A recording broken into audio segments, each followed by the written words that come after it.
This is It Was a Thing on TV. Total Red Man has ever done something like this to me! It's, time! Ladies and gentlemen, I give you the dregs of humanity! Episode 234, submission number 1926. Photon, the ultimate game on planet Earth. Photon was a syndicated TV show that aired from September 20th, 1986 to March 14th, 1987 for a total of 26 episodes. Before there was time, there was Photon, the crystal energy force which creates and sustains life in our universe.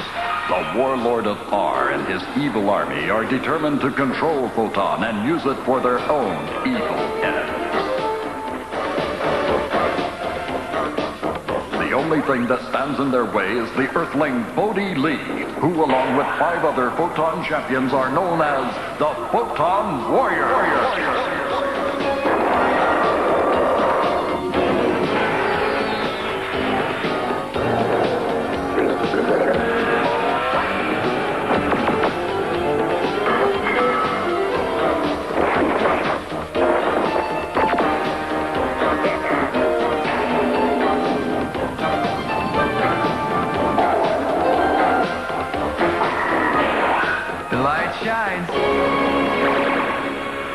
Before we get started, I just want to make mention that this was my birthday pick because I did have a birthday yesterday.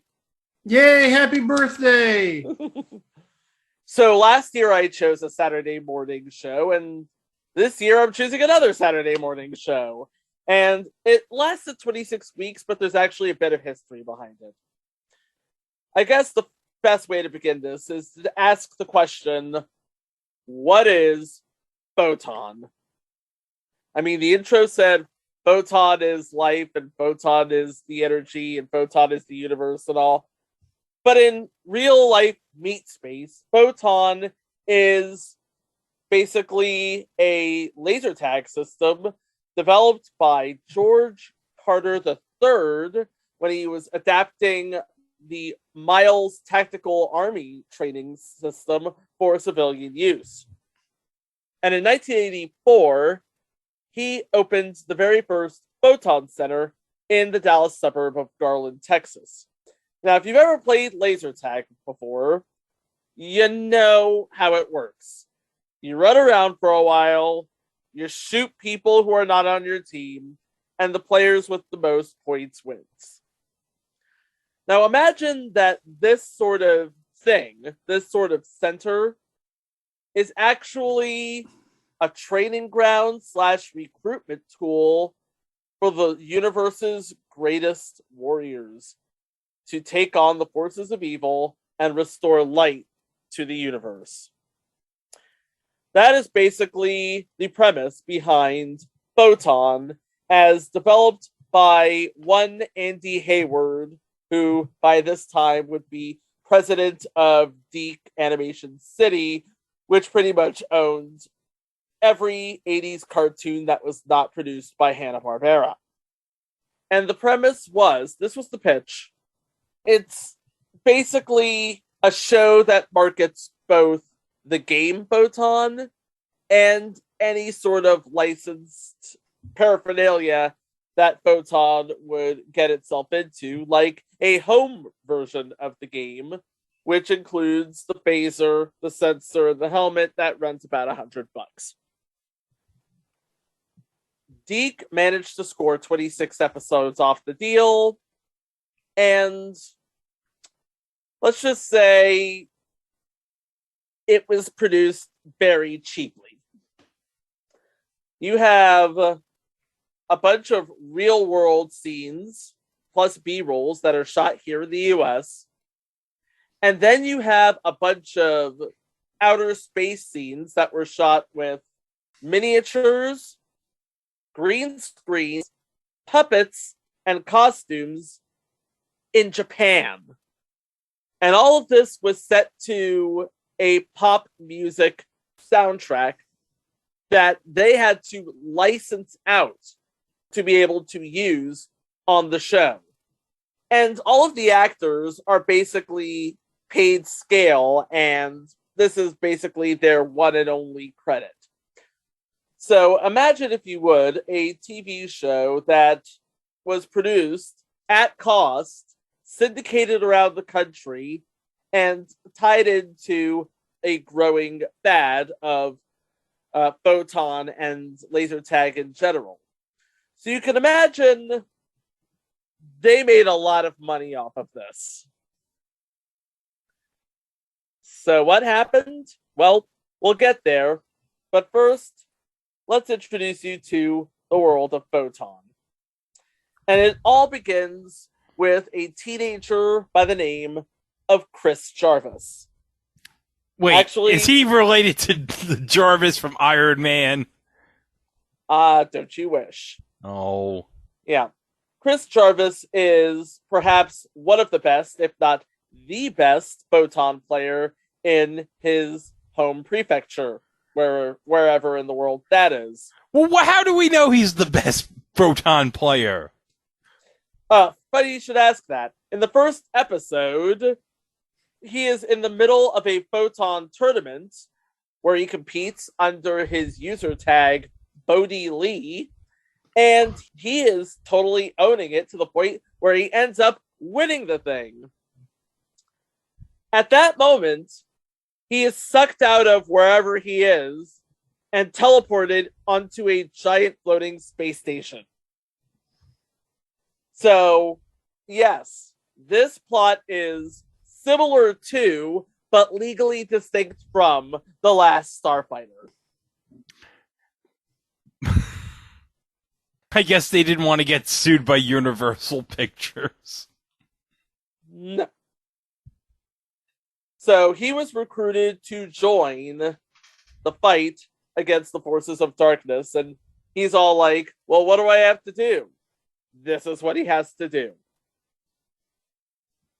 He has to lead his alien compatriots onto several planets where he has to look for a photon crystal that, when shot upon, will restore, I'm guessing, vegetation or vitality to the planet. However, if the forces of darkness, led in this universe by the Warriors of R, or the Aryan Empire, part of me wants to say that was no accident, it'll turn into a barren wasteland.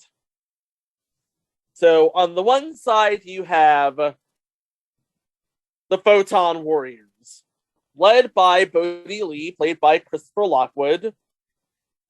He is joined by Lord Beethan, a cyborg played by Graham Raby, Parzival, a young Earthling orphan with a Cleveland Indians hat played by Eros Rivers, Leon, a lizardoid creature played by Akiyoshi Ono, Uncle Pike, a changeling who kind of looks like the poo emoji played by Kazuhisa Kanemaru, and Tibia, the ninja princess of Nivea, which is a planet populated by women after the males become extinct. And according to supplemental literature, breed by cloning. Played by Loretta Haywood. On the other side, you have the Warriors of R, led by Mandar, a renegade Photon player from Earth named Evan Kiley, who's played by David Anthony Stay. Pyrar, a pirate played by Sam Taylor. Warrior, a warrior played by Satoshi Ishihara. Dogar, a sort of canine humanoid hybrid played by Teiichi Igarashi. Bugar, a bug with a British accent played by Yoshito Shiraishi. And Destructor, which is a big bad, played by Yoshito Nagatsuka. And guiding the Photon Warriors is an interface called the Multiple Operation Matrix. They call her Mom. And in order to activate the photon crystals on the planet, you aim your photon phaser at the crystal, shoot it, and call out the catchphrase of the Photon Warriors: "The light shines." This was basically one of the first American productions to shoot a tokusatsu-style series for an American audience, which of course means a lot of puppetry, a lot of rubber suit, a lot of miniatures, a lot of green screens, and a lot of reused footage throughout the series. That scene where Bodhi Lee flips into action has to be used at least 17 times. But aside from that, it is essentially your good versus evil set to a soundtrack. I have the soundtrack here with the episodes. So let's go over the episodes right now, shall we? And by the way, just want to send a quick special shout out to photonforever.com, who not only has all of the episode guide, but links in which you can watch 25 of the 26 episodes. If you're a fan of episode 20, sorry. All right. Episode 1, The Recruit. While playing Photon in the tournament finals, teenager Christopher Jarvis is being observed by the Photon Guardians by the sentient computer Mom. They agree that his Photon skills indicate he would be an asset to their group, and as he shoots the base of the game on Earth, Christopher Jarvis is beamed up the spaceship in Telestar and transformed into his alter ego, Bodhi Lee, with strengthened skills magnified by the positive power of Photon. Bodhi Lee learns the Photon Guardians are an elite team of Photon players from other worlds who are tasked with defending the light against the warlord of R and his forces of darkness, and that only the best Photon players are called to serve in this battle. The Guardians are then called into a mission to retrieve a photon crystal after the ship carrying the crystal is taken down by the Aryans. Bodhi Lee is reluctant to get involved at first, however, after assisting in the battle and helping the team to charge the crystal with photon energy and life, he is convinced to accept his position with the Guardians. Bodhi Lee accepts the ring that will signal him when he is needed to return to space by running to his photon center, finding the target, shooting at it, and calling out the words, "The light shines." The music featured in this episode, Footloose and Susudio. Episode 2.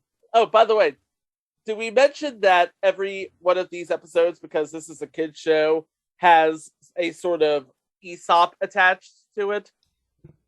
No. Because that would be important in episode 2, Skin Deep. Chris doesn't want to take a less attractive girl to the school dance. When he's called to be part of a mission on the planet Barbaroi, Bodhi Lee learns not to judge based on appearances. He assumes an ugly creature must be bad and follows the beautiful girl named Facade. When the pretty girl leads the Guardians to a cave that begins filling with lava, they learn that she's working with the Aryans. R. Meanwhile, Parzival befriends Shalix with the aid of his translator, the ugly being who's actually a good person, masked by the unattractive appearance that changes once the photon crystal is charged. When the light is released, Shalix becomes attractive and Facade's true ugliness is revealed. Later on Earth, Chris understands that appearances can be deceptive when he picks up his date, who is so beautiful when dressed for the dance that he doesn't recognize her. The moral of the story: don't judge on appearances. That's just a bleep move. And the music on this episode, Jumpin' Jack Flash by the Rolling Stones. Episode 3, A Grave Matter.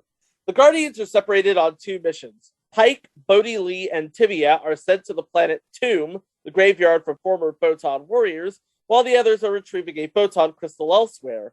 On Tomb, a crystal begins to fade because the planet's caretaker, Colonel Bishop, has not recharged it. Bodhi Lee is injured in battle when a poison gas grenade is released, and Colonel Bishop releases the power of Photon to drive the Aryans away. But Tibia is captured as a hostage. While Bodhi Lee is in his weakened physical state, Colonel Bishop channels the power of Bodhi Lee's spirit to create a new life form in his image. In his new form, Bodhi Lee falls in battle and is presumed dead, but after charging the planet's photon crystal, his real form returns with his re-energized spirit. The moral story, do not shirk your responsibilities. They're there for a reason. Okay. And the music is The Heat Is On by Glenn Frey. Oh, I love that song. Episode 4, Just for Fun. After Chris experiences pranks on Earth, the Guardians leave and tell a star to find Parsifal, who is sent to X-Mag 93, where the young princess of the planet plays pranks as well. The princess plays tricks on the Guardians with projected images and power surges while hiding the photon crystal they are there to charge. She pretends she's forgotten the whereabouts of the crystal in order to spend time alone and flirt with Bodhi Lee. Mandar and Warrior find them, and Mandar escapes with the crystal and also takes Parsifal as a hostage. Princess Arya distracts Mandar so Bodhi Lee can retrieve the crystal. And the music in this episode is Beat It. Yes, that song. And Looking for Clues, which is a lost hit by Robert Palmer that was released in 1980. Episode 5, No Laughing Matter. Christopher Jarvis is adamant about not appearing foolish in a PTA show.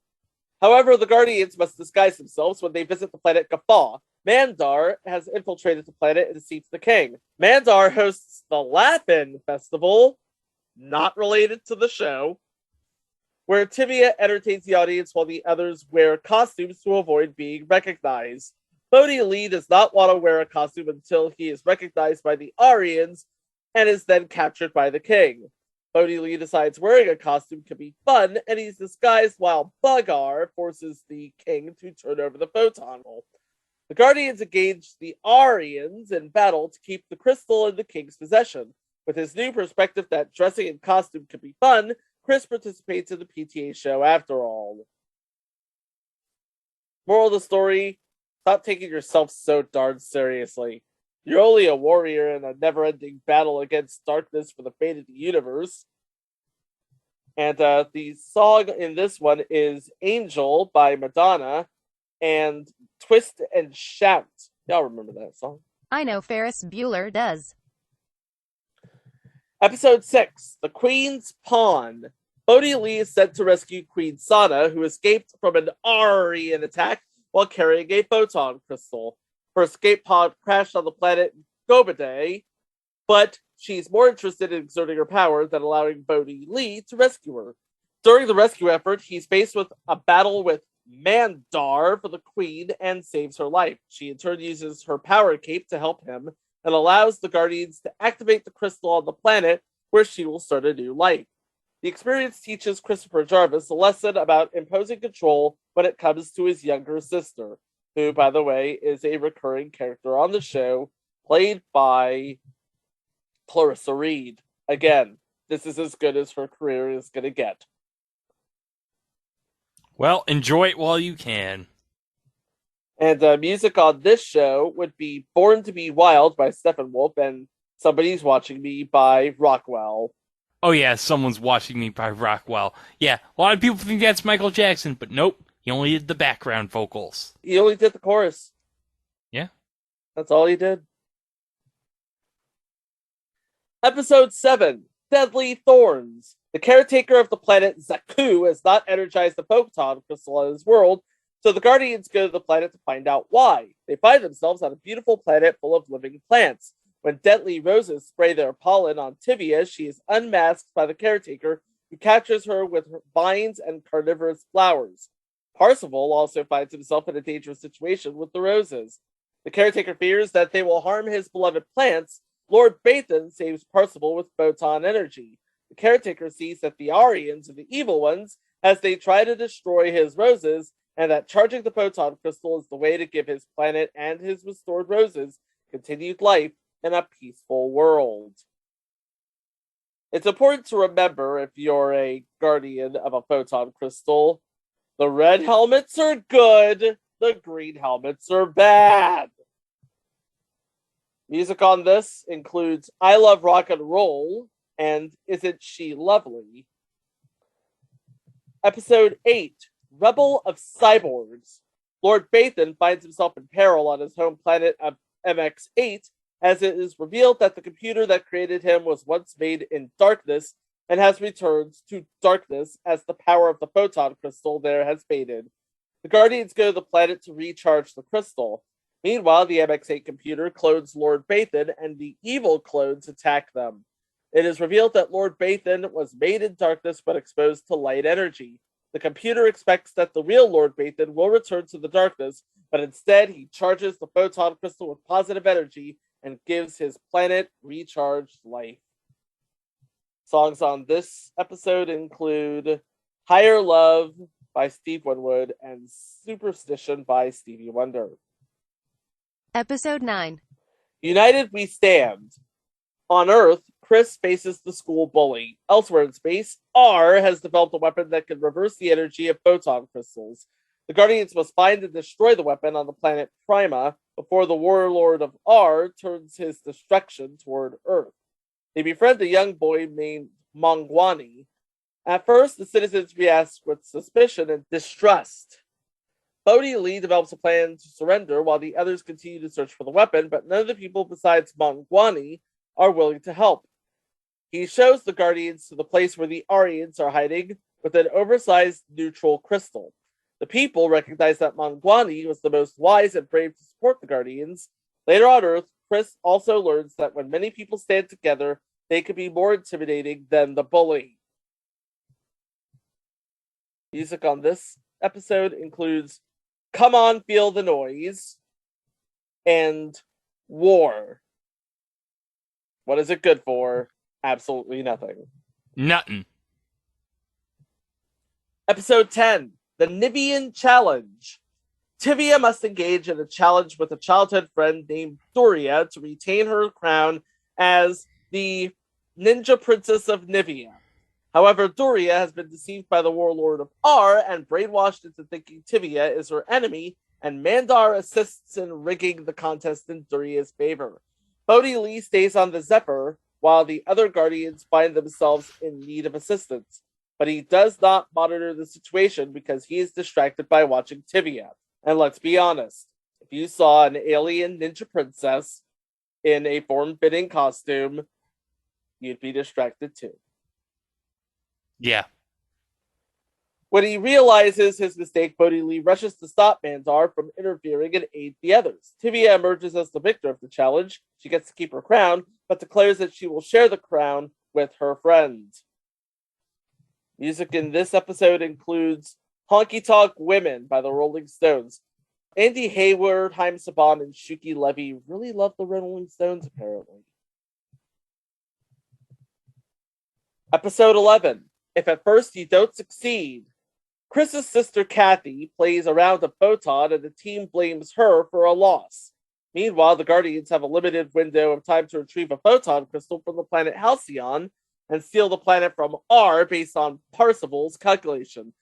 By the way, Parzival, in case you haven't figured it out, as the youngest of the Photon Warriors, he is, and Greg will know what I'm talking about, the guy in the chair. Yeah. Yeah. And he's apparently from Cleveland because, you know, the hat. Kind of funny that someone with a Cleveland Indians hat would be on a team called the Guardians. Foreshadowing about 35 years early. When the calculations turn out to be incorrect, Parzival feels like a failure, and the Guardians find themselves in the middle of an earthquake where Lord Phaeton is nearly killed. Parzival tries the calculations again so that Bodhi Lee can retrieve the crystal and save Phaeton. Parzival charges the crystal and takes the planet back for the light. Back on Earth, the Photon player apologizes for being so hard on Kathy and invites her to play with them on their team in the league. Music in this episode includes Thriller. Episode 12, The Road Not Taken.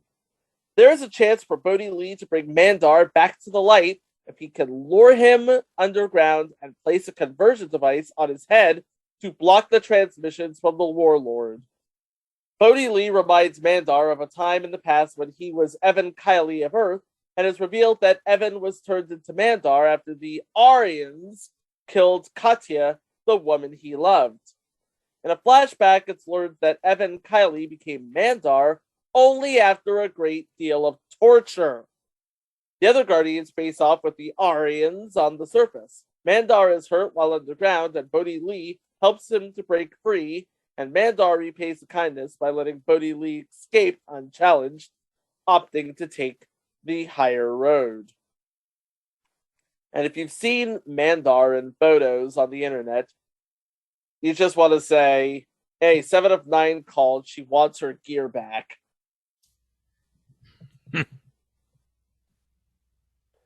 By the way, music in this episode is Runaway, the Del Shannon tune. Episode 13, Bodhi's solo mission. Chris helps his mother to repair the family car. Bodhi Lee is sent on a mission alone on a planet where he meets Klemek, a wise old former Photon Guardian who offers Bodhi training and teaches him how to be more respectful and less reckless during missions. Bodhi learns useful skills during his solo training sessions. He puts his lessons to the test when the Aryans show up. Together with Klemek, they achieve a victory for the light, and Bodhi Lee is given a favorable assessment, though advised to go by the book. He literally goes by the book to complete the repairs on the family car back on Earth. Music on this episode includes Axel F. You know, Axel F. Axel F. Yeah, from Beverly Hills Cop. Yeah, everybody knows that. Yep, and Electric Avenue by Eddie Grant. Episode 14, One of a Kind. Chris is initially not accepting of the new player in the arena, who's a little bit different. The Guardians head to the desolate planet Phylos, where the Guardians battle with the Aryans, and Parzival is taken away by an unusual plant-like creature who becomes injured during the encounter. The others are cautious, but Parzival discovers that the creature is kind-hearted, and when Leon arrives, they discover the creature is his old friend Prince Ohm. The creature carries a photon crystal with him, and needs sunlight to survive. The Aryans interfere while the prince is trying to turn the crystal over to the Guardians, but in the end the ritual is completed when Prince Om vaporizes, and in doing so returns his planet to life through his own sacrifice. When Chris returns to the Photon Center on Earth, he has a new attitude and welcomes the new player to his team.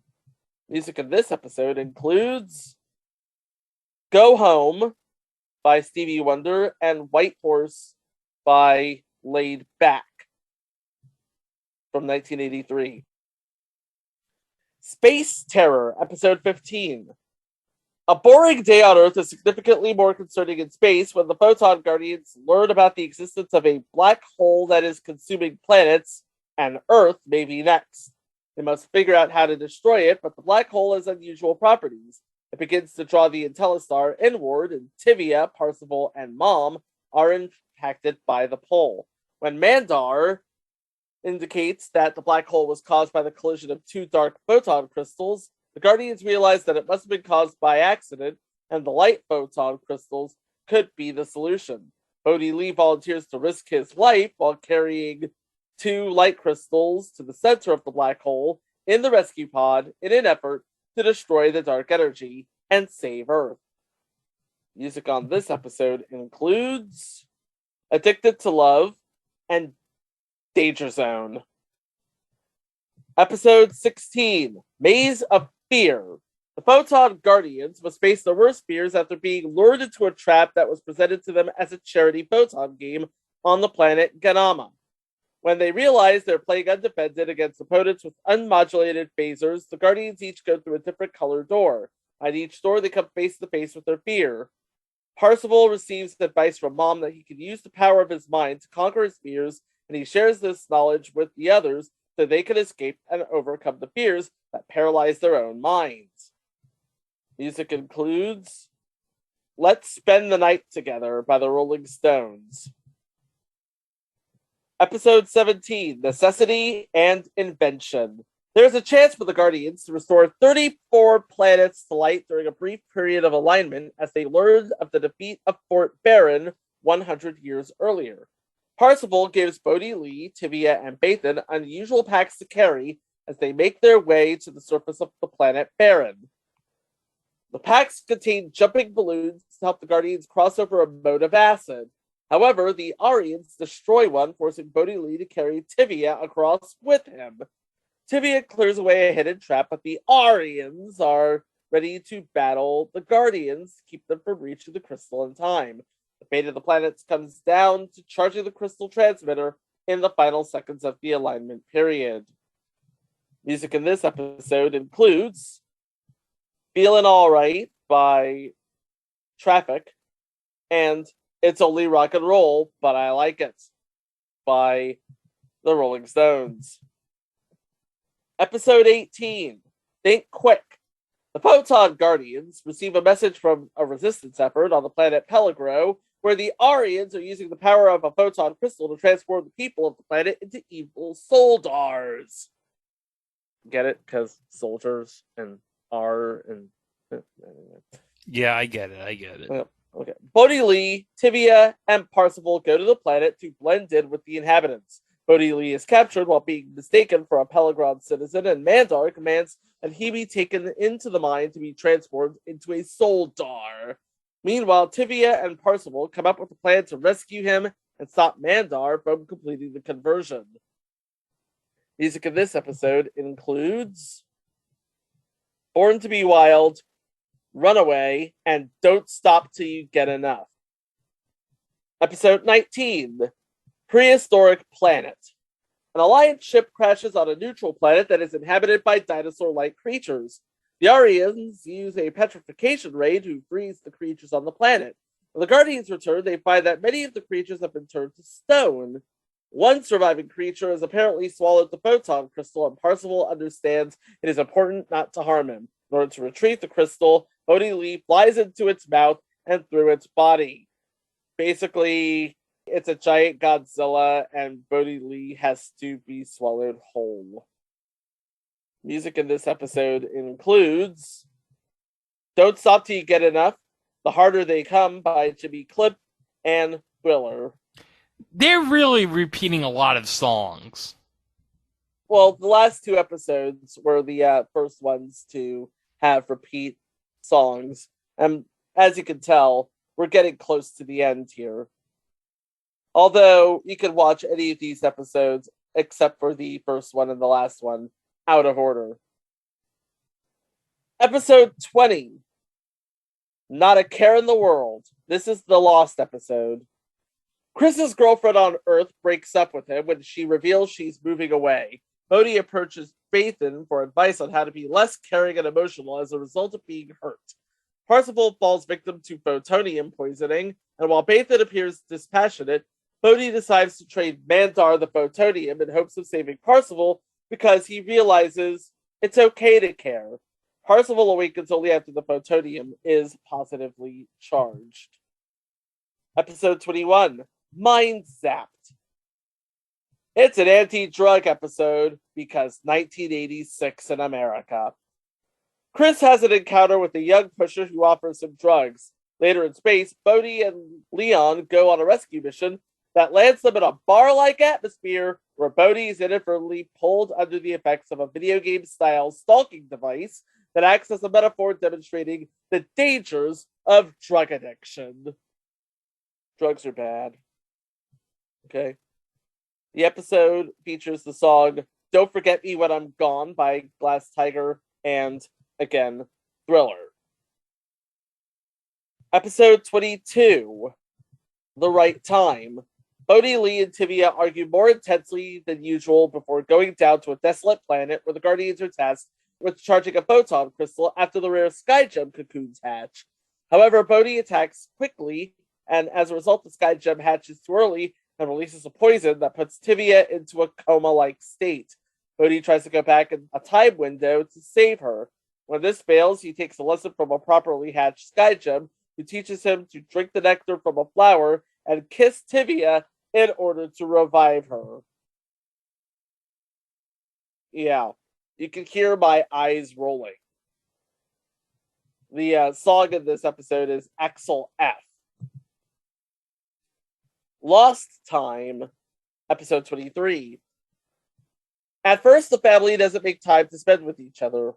Bodhi learns the importance of family while Leon tries to rescue his long-lost wife and daughter who are carrying a photon crystal when their spaceship crashed on the planet Marias. He has hallucinations about finding his family and instead finds his family's friends who are the only survivors and carry the crystal that was given to them by Leon's wife. In the end, the Guardians realize that Photon is their family. So, let's review. Photon is a game. Photon is life. Photon is energy. And now Photon is family. Photon is everything. And everything is Photon. Everything is Photon. Everything in this universe is Photon.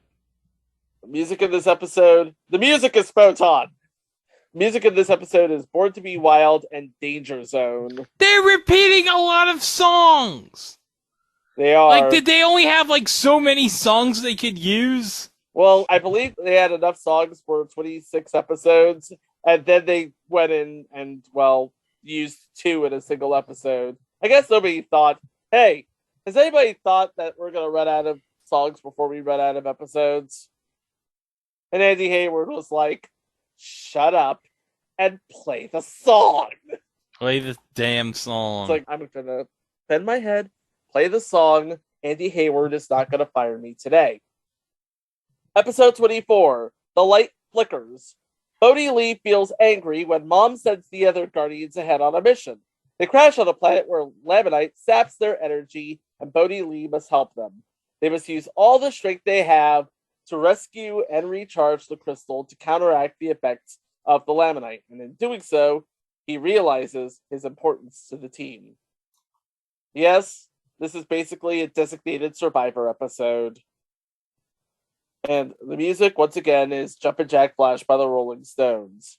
So they're repeating songs, and half of the songs are by the Rolling Stones. Episode 25, penultimate episode, Friends and Enemies. The defective Soldar D is handcuffed to Bodhi Lee after the Guardian is captured by an Aryan traction trap. Mandar intends to use Bodhi as bait to lure the other Photon Guardians, but instead, he escapes with Soldar D, who he nicknames Bubbles. Because, again, America in 1986. Well, that was the name of Michael Jackson's chimp. See what I mean? The two must work together and discuss the potential result of charging the photon crystal. And in the end, the Soldar must make a decision about which side to take in his final moments of life. Episode includes I Can't Get No Satisfaction and Sledgehammer. Okay, so you got some Peter Gabriel. Yep. And the final episode, which is a proper final episode, Stalemate. The Guardians are sent to the planet Teuton to seek out a neutral photon crystal before the Aryans do, as the fate of the universe is at risk. The Guardians rest during the night, and Tivia wants to make amends with Bodhi Lee. When Bodhi goes off on his own, he discovers a strange portal that allows him to see present time on the planet, but it turns out to be a trap. It's a trap! When Bodhi touches the gridlock, he is transported to the Warlord of R, who shows him a flashback of Bodhi Lee's time as a Photon Guardian. The Warlord tells him the current battle where the other Guardians will experience great suffering unless Bodhi Lee turns over his Photon ring. The Warlord insists Bodhi crawl to him, but Mom advises him to resist and fight for the light. The power of Photon and the ring destroys the Warlord of R, and Bodhi Lee is able to escape to help his friends retrieve the crystal from Mandar before it's too late. In a final race to the end, Bodhi Lee and Mandar shoot the crystal at the exact same time, and the planet is half in light and half in dark. However, without the power of the Warlord, Mandar vaporizes and the crystal becomes neutralized. The final lesson is that the Photon Guardians are there to maintain a balance so that the light shines. Because after all, the light cannot exist without darkness, and darkness cannot exist without the light. And the song in this episode is Automatic by the Pointer Sisters. Oh, that's great. That is great. So to review, laser tag, science fiction show, musical licenses, green screen technology to produce everything at cost, and make it so it looks like Land of the Lost is a masterclass. In short, it was produced very cheaply, but it raked in a ton of money. So the question now becomes, well, what happened? And the simple answer to that is America happened. Yep. The show was actually getting ready to produce a second season with new stories, obviously. However, the times were a-changing. People started to get wise to the glorification of gun violence, and people were actually being killed by real guns, by people who thought that toy guns were real guns. Of course, this got LJN, whose subsidiary Enertech produced the home units and also the action figures, because there were action figures on this show. They got them into a lot of legal trouble, and they were forced to shut down by the end of the decade. So, by extension, this show is the reason we ended up with the WWF Hasbro figures. Pretty much, yeah. Good. Because I'm going to be quite honest, the WWF LJN figures were crap. I think you've said that in the past. Oh, yeah. They were in like one pose. That was it. They were in one pose. They were really, really tough rubber, and they got inked up really, really quickly. Yeah, I was going to say, didn't one of you say something about like the ink wore off? Greg the Hammer Valentine would always end up taking on some of the paint in my room. Oh. Yeah. Well, at least when they went to the Hasbro figures, at least you could do stuff with them. At least you could actually do like body slams and stuff. Yep. But there is another thing that led to the demise of the show, and that would be the rise of the Nintendo. Because while running around in a dark lit space environment is really good fun, and if you can find a laser arena in your area, I suggest you go do it. It doesn't compare to staying home and playing video games. And by the end of the decade, all of the Photon centers, or a great majority of them, were forced to shut down due to lack of funds. Now, again, laser tag is still a thing if you can find it. Like here in Fayetteville, we have one over at the Putt Putt and one that just opened next to the where the movie theater was. But the original Photon arenas were forced to shut down. And this came at a time when they were basically putting Photon on everything. Halloween costumes, lunchboxes, children's books, young adult books. It should be noted that the Photon children's books were written by veteran comic book writer Peter David, who you would best know as the creator of Spider-Man 2099 and also co-created the Nickelodeon show Space Cases. There was even a Photon video game released in Japan called Hikari no Senshi Photon, the ultimate game on planet Earth. In fact, I know it's a little early, but hit the music!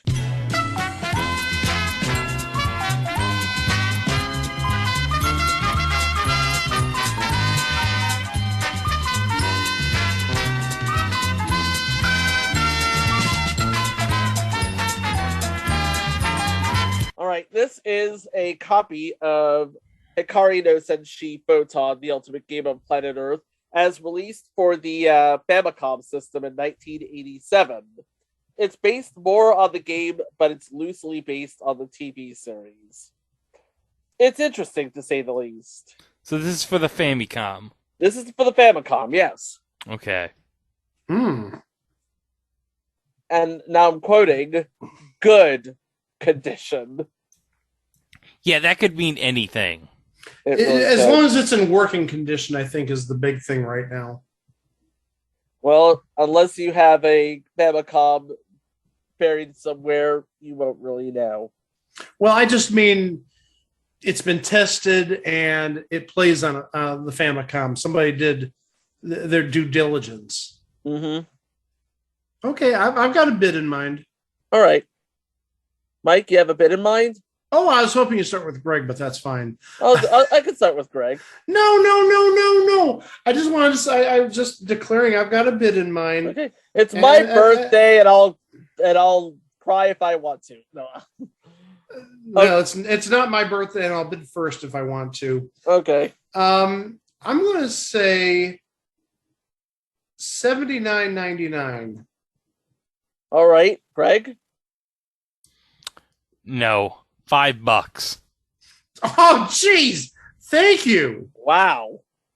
Yeah. Confident. The actual buy it now price of this copy of Famicom Hikari no Senshi Photon, $43.99. Yep. $43.99. So that's almost splitting the difference there. Okay. Yeah. You can get half a Photon set for that money. And hey, if you're lucky, you can find one on eBay and get the whole Photon set for that money. So we have the changing landscape, or political landscape, the rise of video games, and basically the fall of LJN and licensed products with the Photon name. And when you have nothing to market, you have no reason for the show. And so Photon was canceled in 1987. But the show remains a forgotten masterclass in cheese, I want to say. Because it has everything that was right about the 80s and everything that was wrong about the 80s. And it told a passable story in those episodes. And it did what it was supposed to do, was make money for the company, so to speak. And this is 1986, which means it was a lot less expensive to produce a live action show than it was to produce, say, a cartoon. And the thing of it is, the writers of this show did adhere to a strict, let's keep in mind that this is meant to be a live action video game. So we're going to keep that in mind and build the show around that. So there you have it. Any thoughts? No, that's pretty much it. I don't have any thoughts other than, yeah, they recycled the music way too much on this show. They recycled a lot of things way too much on this show. The flipping, like I said, there was like 84 times where they show Bodhi Lee flipping, and they use the exact same sort of musical chime every time they do. Like it's supposed to be an event or something. But yeah, all of the episodes, save for episode 20, are on YouTube if you feel like watching them. And there's no restrictions because of the music? Right now, no. High emphasis on right now. High emphasis, as we record this, there are no restrictions. So you can relive the halcyon days of 1986, where everything was made in miniature, transposed onto a green screen, and we're all just supposed to, believe in the magic, I guess. No, not the magic. Believe in the light. And one thing I remember about this show, I can't believe I left this out. One of the hallmarks of a tokusatsu series or any Japanese series is the eye catches. You know what an eye catch is, right? Yeah. Well, during the eye catches, they have one of the Photon Warriors face the camera and shout, "The light shines." And that always just stuck out to me. Maybe it's because I was a gigantic nerd back then, so. There you go. Like I said, that's pretty much it. Photon, the light versus the dark. One cannot exist without the other. It's a cosmic pas de deux, which, given a reasonable budget and a whole lot of music, gave us this thing on TV. And now I'm going to blow out my birthday candle. Anywho, we have 233 things on TV, just like this one, at our website. It was a thingontv.com. There you'll find links to all of our episodes, all of our minisodes, including one we just recorded. That will be up on our Podbean feed on Saturday, or if you are listening to this on Place to Be Nation Pop right after this episode. And it is one of the funniest things that we've ever seen. It's basically the final episode of Super Password where Betty destroys the toaster. And we also have links to all of our socials. Remember, we're on all social media at It Was a Thing on TV, or on Facebook at It Was a Thing on TV podcast. And we also have links to our good friends at Place to Be Nation, where we link all of our weekly drops every Wednesday. What do we have this week? CBS Sports 90. We have CBS Sports 90 and the Pinball Show, Part 2. We also have the live watch of the Book of Boba Fett. Yeah, I'm going to put that in, yeah. That'll be in that same drop, too, yeah. And we might have two live watches this weekend. Yeah, among the three of us, we're looking at two more live watches. One is Peacemaker on HBO Max. The other is the Nickelodeon Super Wildcard Weekend game, which I'm convinced is now a thing. Which is now, it's now an annual thing. As long as Viacom CBS has the NFL rights, they're going to make it into a thing.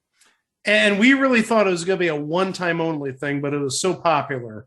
It was so amazing. You know what? Nickelodeon did a really good job last year. Yes. They did a super job. Yes. Yes. And the entire announcing crew from last year's back. Yep. That would be Nate Burleson, Gabrielle DeVea Green, and Ian Eagle. Ian Eagle's son. Noah. Ian Eagle's son. Yeah. Ian Eagle's. Noah Eagle. Sorry. Yeah, Noah Eagle. Now I think we need to do some prop bets on which player is going to be the puss that avoids the slime. Well, I got an idea. Prop bet, who is PFT going to rig the vote for to win the MVP award? George Kittle. Andy Dalton, even though he's not playing. Oh, that's right. Don't say that. George Kittle's a good player. He's still a good player. Don't say that. It would be great. He's a good player. It'd be great if, like, I don't know. It'd be. What if Jimmy G was the MVP of the award? That'd be like the ultimate revenge on you-know-who. Like, hey, you don't have an MVP award. You got 7 Super Bowl rings. I got an MVP. You might have a pharmacy from Alex Guerrero, but I got the only award that matters. The MVP award. Me and Mitchell Trubisky could say we're the only two people that have won it. And I imagine that Ezekiel Elliott is going to get more than one sliming. Because they call the end zone the slime zone. The slime zone. They don't call it the end zone. It's the slime zone. Oh, it's going to be the Deebo Samuel slime zone this week. And then when they put the nets up, they're going to have SpongeBob's face on them. So you're telling me Greg Zerline's going to be kicking into SpongeBob? Oh, yes. No. I want to see, like, when the replay challenges happen, I want to see, like, Patrick talk about the review challenges. Oh, boy. Well, upon further review, the call is overturned. SpongeBob, 3rd down. It's like Bill Fagerbox in the room. And now, now I'm seeing Sandy being a cheerleader. Stop it, Greg. Don't ruin the game until it actually happens. Oh, jeez. Well, next week we have another couple of shows. The first one is completely and totally and utterly bogus. Oh, we've had this on our watch list for like a long time, and now we're finally going to talk about it. And let me assure you, it's terrible. Greg, I apologize in advance. I'm the person who submitted this, and I think we universally are like, why did I do that? This is not good. This is bad. The name even says it's bad. It's terrible. That's terrible. He looks like Freddy Freaker's son. Jeez, Freddy Freaker. Oh no. $2 a call. Oh, geez. And then the other one, we have a famous trio of brothers playing a not so famous trio of brothers. Whoa. Whoa. Whoa. Whoa. I actually said whoa because I had a question.